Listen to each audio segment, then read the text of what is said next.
आज की वीडियो में मैं आप लोगों के साथ Redmi Note 4 जो Qualcomm CPU का आईसी है उसका लाइट सेक्शन के बारे में जानकारी दूंगा।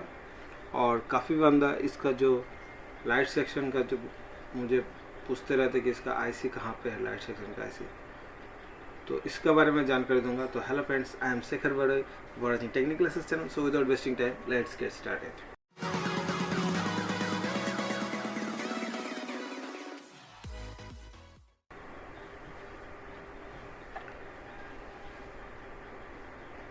तो फ्रेंड्स, जैसे आपको ये डायग्राम नज़र आ रहा है, मैं बिल्कुल जिस तरह मदरबोर्ड में है उसी तरह इसको जूम करके मैं दिखा रहा हूँ ताकि आप लोग के दिमाग में आसानी से बैठ जाए।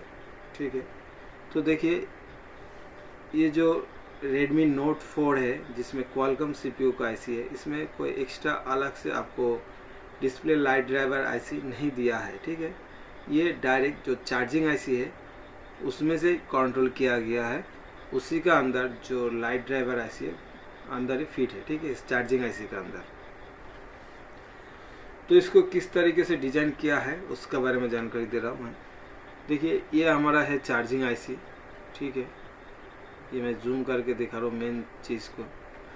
और यहाँ से हमारा जो VPH वोल्टेज, जो पावर, जो बैटरी का अंदर जो वोल्टेज है, ये VPH वोल्टेज वही सेम यहाँ पे प्रोवाइड करता है, जो कि अगर बैटरी का अंदर 3.7 वोल्ट होगा तो यहाँ पे भी 3.7 वोल्ट शो करेगा। ठीक है, अगर बैटरी में 4.2 है तो यहाँ पे 4.2 वोल्टेज शो करेगा।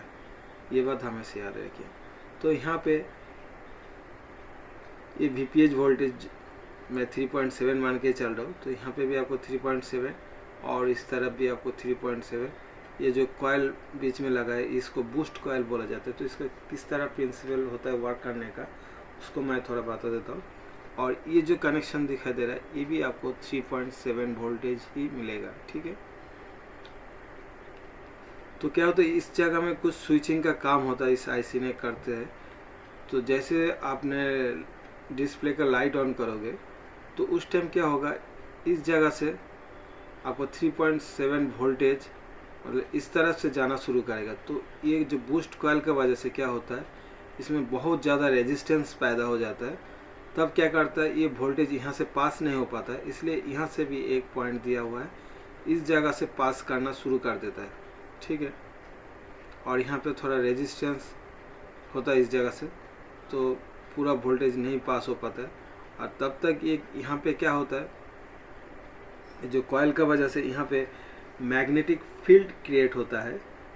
यहाँ से जैसे 3.7 वोल्ट पास होता है इस तरह, तो यहाँ पे इस कॉइल का यहाँ पे इस तरह मैग्नेटिक फील्ड जनरेट होता है। ठीक है, अगर कॉइल इस तरह रहेगा तो मैग्नेटिक फील्ड इस तरह जनरेट होता है। तो इसका चारों तरफ बहुत पावरफुल मैग्नेटिक फील्ड जनरेट होता है, और जिसमें कि आपका बहुत सारा चार्ज स्टोरेज करके ये रख सकता है, बहुत ज़्यादा स्टोरेज करके रख सकता है। तो कुछ सेकंड में क्या होता है, इसका जो रेजिस्टेंस होता है वो रेजिस्टेंस बिल्कुल जीरो हो जाता है। तब ये जो इसका अंदर जो एनर्जी स्टोरेज हुआ था, ठीक है, ये बहुत ही माइक्रो सेकेंड का अंदर इस प्रोसेस शुरू हो जाता है।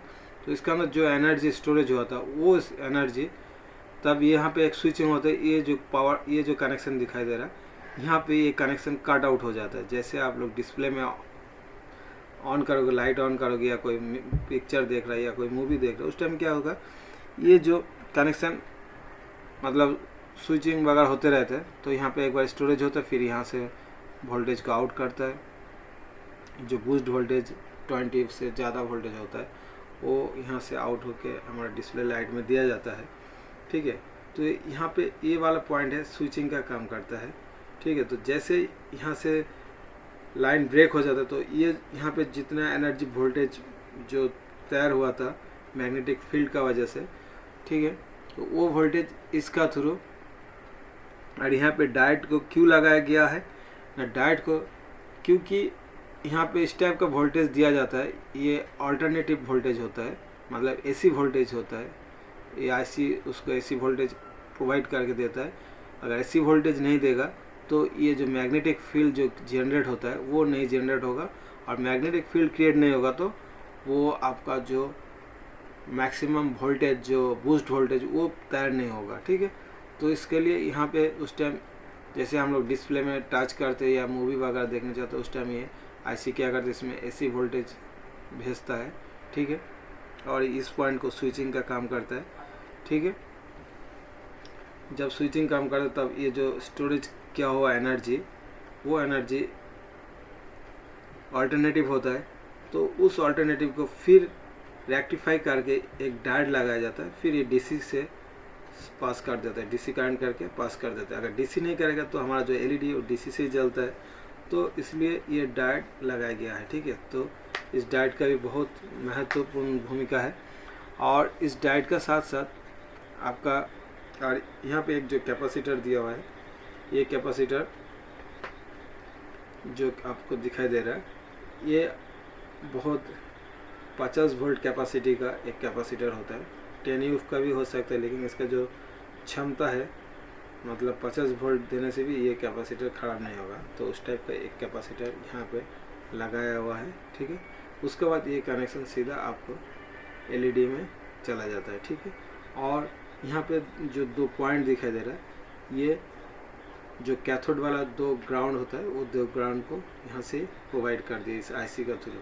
मतलब इसका जो लाइट सेक्शन का लाइट ड्राइवर आईसी, ये चार्जिंग आईसी कंट्रोल करता है। ठीक है, तो आज के बाद आप लोग को इसका लाइट ड्राइवर आईसी ढूंढने को ज़रूरत नहीं पड़ेगा, क्योंकि आप लोग को मैं इस तरह से समझा दिया। और मैं पेपर में इसलिए नहीं समझाता हूँ ताकि ये आप लोग का दिमाग में बैठ जाएगा ये जो तस्वीर है। तो इस तरह आप लोग काम सीखते सीखते आपका अंदर बहुत एक्सपीरियंस हो जाएगा।